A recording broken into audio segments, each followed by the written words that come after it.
एक बार की बात है, एक छोटे से गांव में किसान रामू रहता था।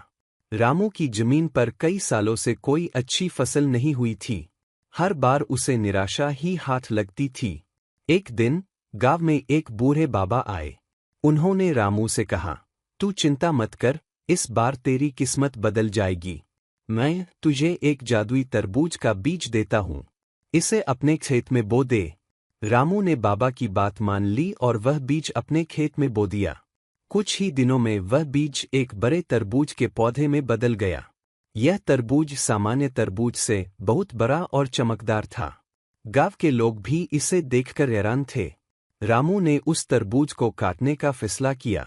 जैसे ही उसने तरबूज काटा, उसमें से एक रोशनी निकलने लगी और तरबूज के अंदर एक सुंदर गांव प्रकट हुआ। इस गांव में हर चीज चमत्कारिक थी। खेतों में सोना उगता था, नदियों में शहद बहता था और पेड़ों से फल के बजाय हीरे जवाहरात गिरते थे। रामू और उसके परिवार ने इस जादुई गांव में रहना शुरू कर दिया।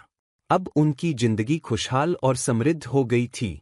वे इस गांव में हर दिन आनंद से जीने लगे। जब भी रामू अपने पुराने गांव से किसी को बुलाता, उस व्यक्ति को भी जादुई गांव का हिस्सा मिल जाता। जल्द ही पूरा गांव समृद्ध और खुशहाल हो गया।